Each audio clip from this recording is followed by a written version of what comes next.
You're listening to a You're small listening good to- You're thing. listening to a small You're good listening thing. to a small To a small good thing. Good The thing. Small Good Thing with Steve Zell. with Steve Zell.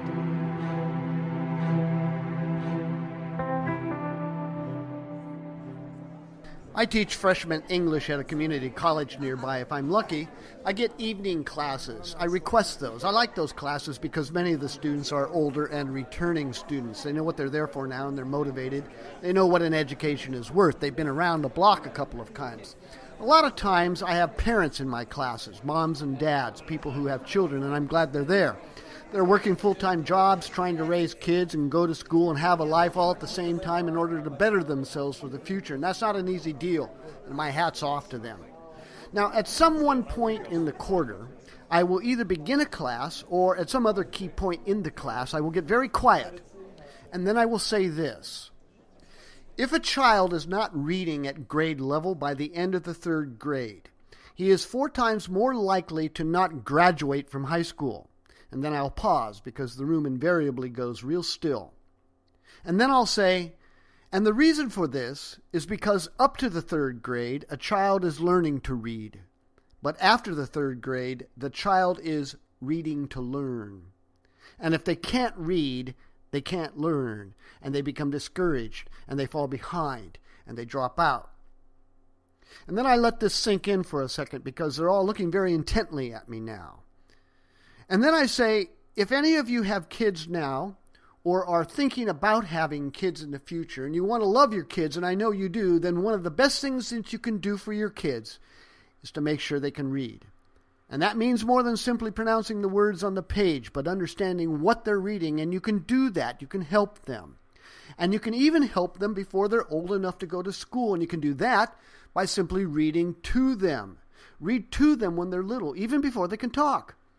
And then after you've read a little, talk to them for a second about what you just read. You see, doing that simple thing spins out to have huge consequences, not only for your child, but for all of society. Because if you set your child up to learn, then they can become more valuable, not just to themselves, but to everybody else around them. And that's a good thing. Now, if you've been listening to these podcasts, you will know that I've talked about reading before in episode 105 with Dr. Allison Baker, which turned out to be very popular with listeners. But I want to do something different on this podcast. I don't want to talk about the value and the power that comes from reading for yourself, but about perhaps the even greater benefit of reading to and for your children. And I know, let me just say something here, I know that some of you listening right now are not and never really have been a person who reads much. You grew up in a family perhaps that had different values, and books and reading simply weren't on your radar screen. And so for you, listening to another discussion about reading is just not that interesting, and maybe you'll be tempted to click off. And I get that. But I hope you won't click off. I hope you'll stick in here for about a half an hour or so. I want to see if I can appeal to you as a mom or a dad, and maybe even as a grandparent, maybe especially as a grandparent. To help me talk about reading to children and make things interesting, I spoke to Margie Whalen. I met Margie when I was teaching at a college in California. As a matter of fact, she was my boss for a short time, although she's one of the least bossy people you'll ever meet. She just wasn't my boss, of course. She was the English department chairman. But while she was busy with those duties, she also taught children's literature to students there, and I wanted to tap into that. But there's another reason why I wanted to talk to her, a personal reason, and that's because I discovered that Margie loves certain children's books that I love, particularly the books by Robert McCloskey. That's a name that maybe you haven't heard of, and I'm going to try to rectify that a little. When my kids were little, I would read to them many nights before they went to bed, and there were a couple of books that became my favorites because of the stories and the illustrations. Make Way for Ducklings, Blueberries for Sal, Lentil, and One Morning in Maine. All of these were written by Robert McCloskey. The books were written in the 1940s and the 1950s, and I'll admit right now that they reminded me, the illustrations especially, of my own home, my own parents, and particularly the way the world looked when I was growing up. Now, it turns out that those books have a special place in Margie Whalen's heart, too, and not least because she's a Mainer, that is, someone who grew up in Maine. And now get this, she's living her dream. She has recently retired and has become bicoastal. She spends 6 months in Eastport, Maine, in a little house that she just bought, and 6 months in sunny Southern California. I spoke to her by phone in her California manse about her connections to and her love for the state of Maine. Well, it is my heart's home in many ways. I was actually born in Maine. I come from generations. I think probably I'm a fifth generation Mainer. I was born in Skowhegan, Maine. My dad was from Eastport, Maine, and my mom was from the middle of the state, kind of the farm and woods country, and was born there in Maine. But they moved to Florida when I was an infant because Mom had health issues that she needed to be in a warmer climate. And her family had moved to Jacksonville, Florida to follow paper mill jobs because my grandpa was a chemist at a paper mill in Howland, Maine, which closed, but a paper mill opened in Jacksonville. So there was this whole exodus of Mainers who wound up on the north side of Jacksonville. And so grew up in Florida, but went to grad school in Orono, Maine for 3 years, and just have gone there every summer of my life. My folks had a camp, which is what Mainers call a cabin. So I went to camp every summer, and just it's my heart's home in many, many ways. So I saw a tiny little house that was affordable by California standards a couple summers ago, and thought, I want to live here in Eastport where my forebears all lived.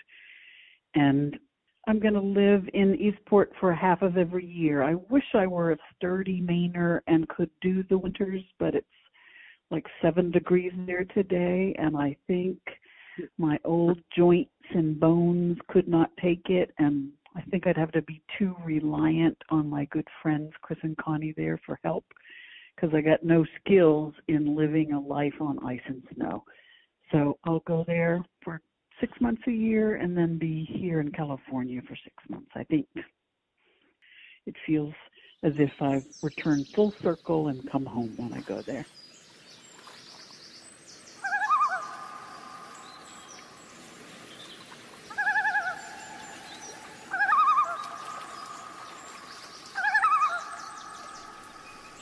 Margie, why did you want to teach children's literature? What drew you to that? For me, I just have this really clear memory of reading and libraries from the time I was little. Like my mom would pile my brother and me into a little Volkswagen Beetle and drive across town to a library near the high school where my dad taught math.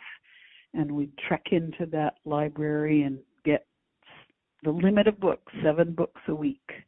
And, you know, Mom had her pile and I had my pile, and it was just this beloved ritual. So books have been critical to me all my life, have provided comfort to me all my life, and whatever I can do to share that with people sort of took me to that children's lit class. I guess the other part is that a number of my students in that class were young parents. And so helping them to value reading aloud and starting with picture books and making reading a part of their family's culture seemed important to me too.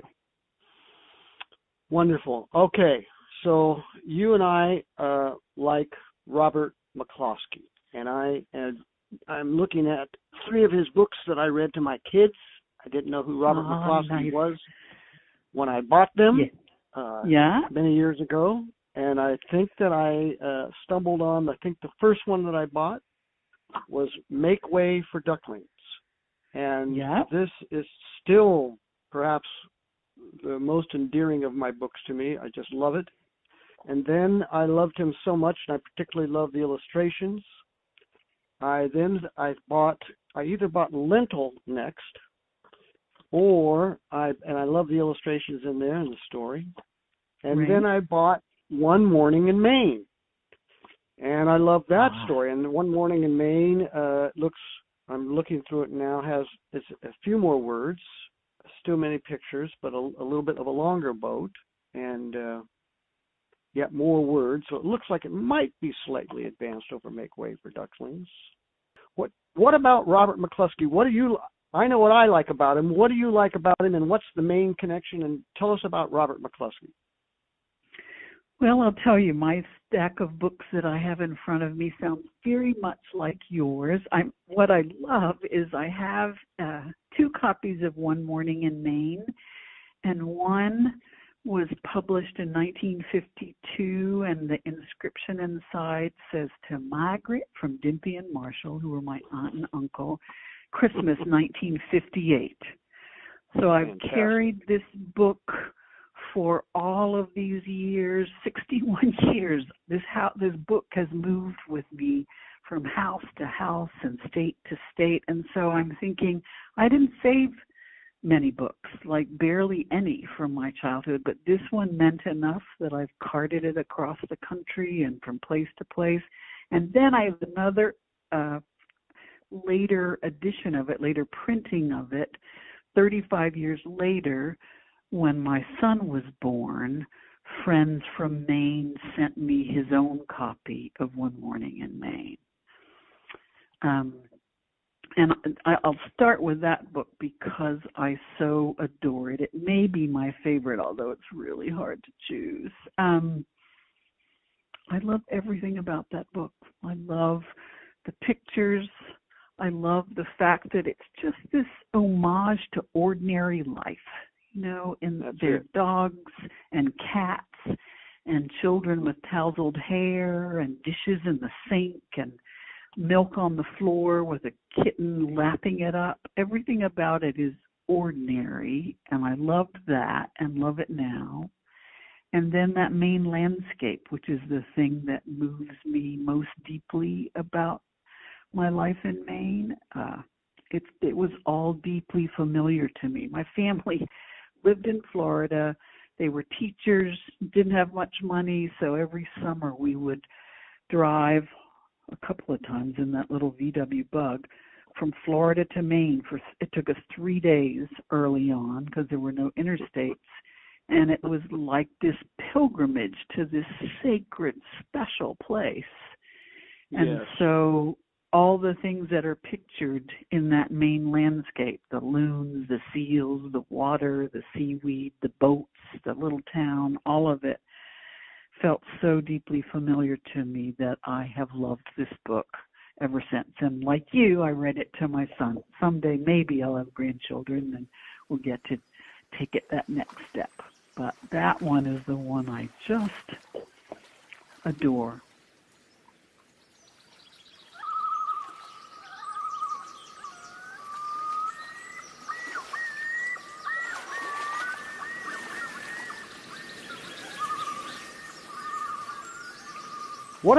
Before we get to Make Way for Ducklings, is Robert McCloskey a Mainer? What do we call Maine people? Is he a Mainer? We call him a Mainer.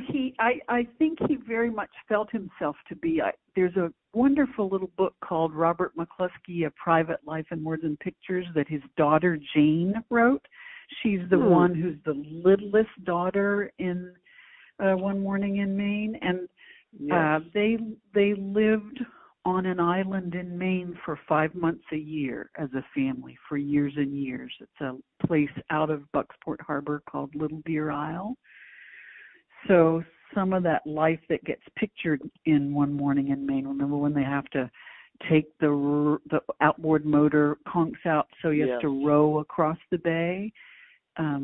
That apparently reflects where they were and how they lived. So they lived on this island in Maine for 5 months every year and then wintered elsewhere.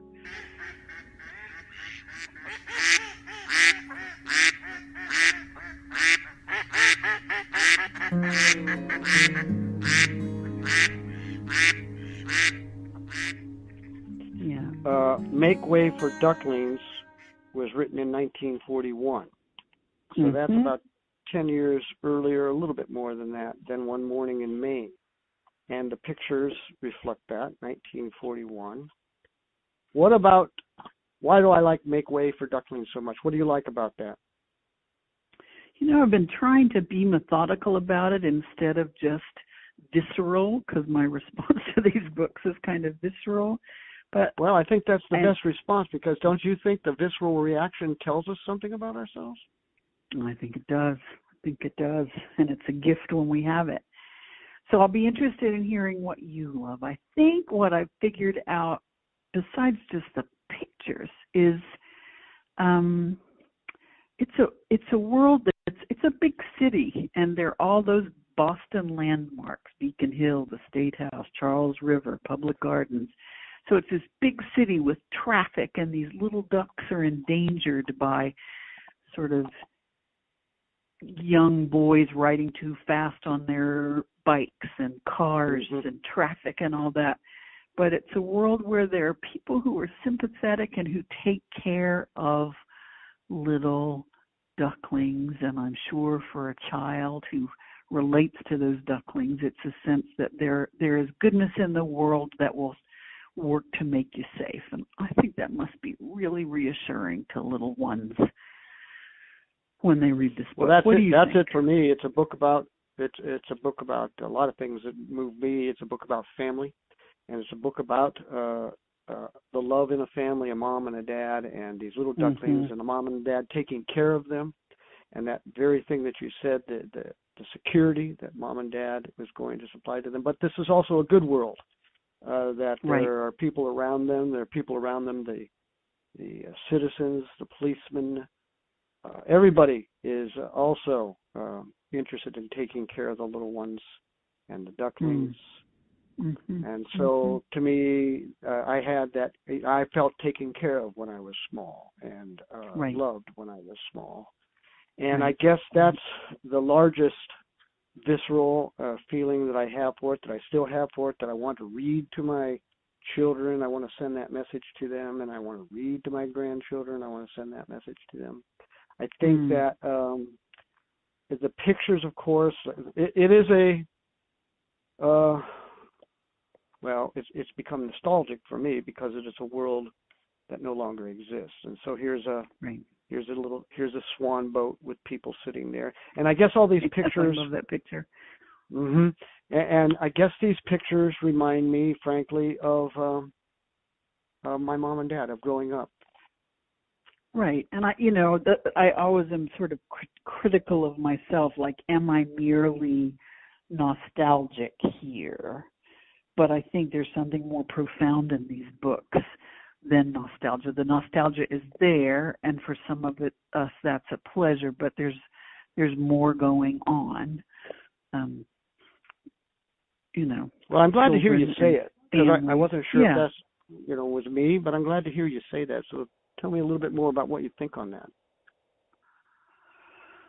Well, there's this great little book called Feeling Like a Kid, and it's a book about childhood and children's literature, and the author, Jerry Griswold, talks about 5 different themes that he sees over and over again in children's literature. And one of the ones that I love, that I think relates to these 2 books in particular, and maybe Blueberries for Sal too, is that there's this theme of aliveness. And by what he means by that is that over and over again we get these talking animals, these animals that behave as we do, and that for him that reflects the fact, like a kid's notion, that the whole world is alive, and that there's not this big separation between us and animals, and that the world is just full of potential companions for us. And I just think that's brilliant. So when I think about, why do children make way for ducklings, it's partly because children see themselves in those ducklings. And it makes sense to them to watch how this duckling family negotiates, because that's how a family can negotiate, whether there are 2 ducklings in the head of the family or 1. I don't know. I think that's part of it for me. I was just thinking about in one morning in Maine, when Sal has lost her tooth and she's walking across the island to find her father, she she talks to this whole series of animals. Like she talks to this fish hawk to tell him she lost her tooth, and she tells the loon that she lost her tooth, and then she wonders if the loon has tooth, and she tells a seal. And I like that way of thinking about it, that it's an enchanted world in which there's no separation between her and the natural world. He's good at making us anticipate even like not minor, but small events. So there aren't big cataclysmic, catastrophic things. So you wonder, will Sal find her tooth? Will she get to go across the bay and get her ice cream? And in that Blueberries for Sal, you watch the mother and her daughter walking up the hill picking the blueberries, and you watch the bear and its cub walking up the other side of the hill, and you know they're going to meet, and you wonder what's going to happen. So he takes these small events and makes us want to turn the page. I think that's pretty cool too.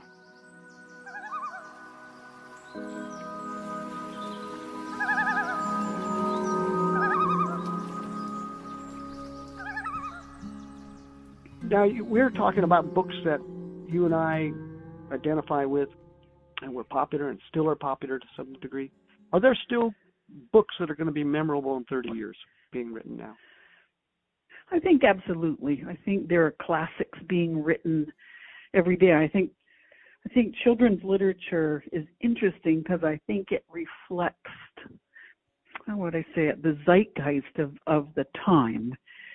And so I was worried maybe I love Robert McCloskey because of nostalgia. And what if the reason I love these books is because they speak to my experience and my landscape? What about the children who are living here or in a city somewhere who will never get to go to the coast of Maine?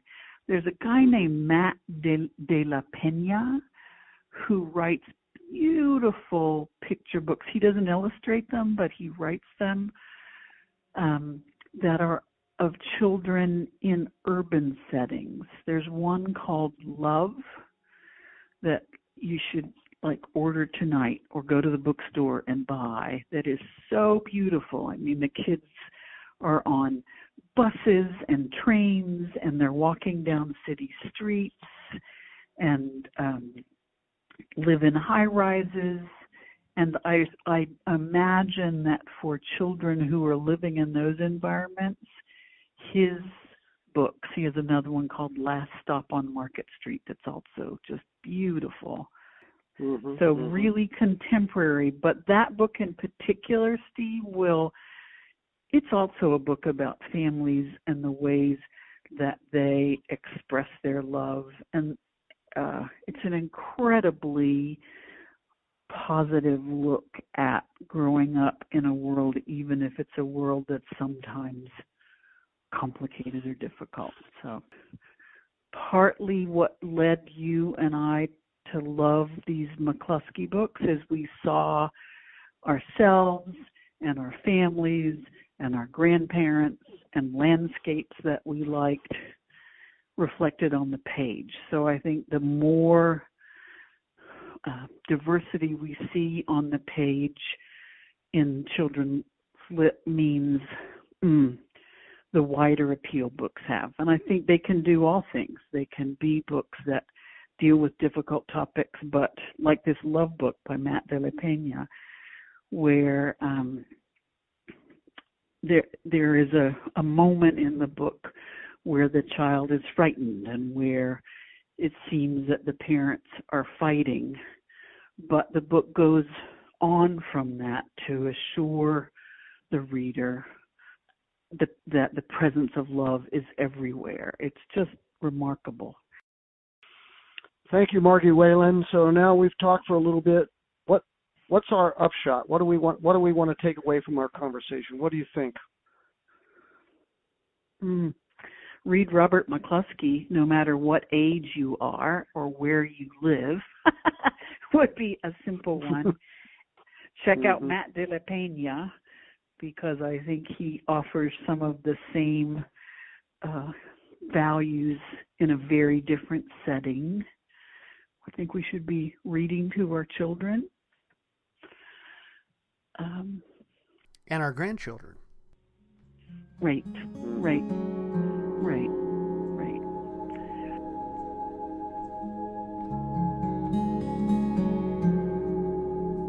So how about it, moms, dads, and you grandmas and grandpas that are listening?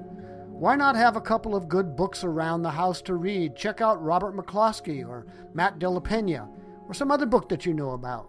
And you grandparents especially have an easy in. The next time the grandkids are over, just do what I do and say, Grandpa's worn out and needs to sit down. Why don't you come over here and sit on my lap and I'll read you a book? I was walking down the road and I saw a donkey, a bee, a donkey, hee-haw, and he only had 3 legs. He was a wonky donkey. Be sure to check for links in the show notes. If you're interested in the state of Maine or you're a Mainer yourself, there's a nice little podcast called Salts and Tides that Margie likes. Also, if you'd like to know a little bit more about me or what I've been reading lately, you can go to asmallgoodthing.org. I was walking down the road and I saw a donkey. Hee-haw. He only had 3 legs and 1 eye. He was a winky wonky donkey. I was walking down the road and I saw a donkey. Hee-haw. He only had 3 legs, 1 eye, and he liked to listen to country music. He was a honky-tonky, winky, wonky donkey.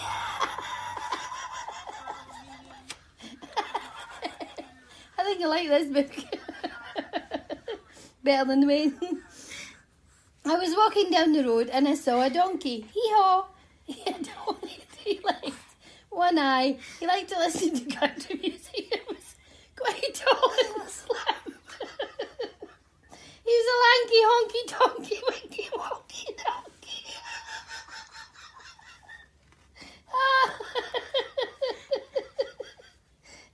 After you listen to this.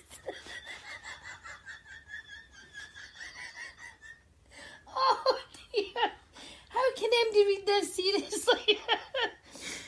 I was walking down the road and I saw a donkey. Oh dear, I don't.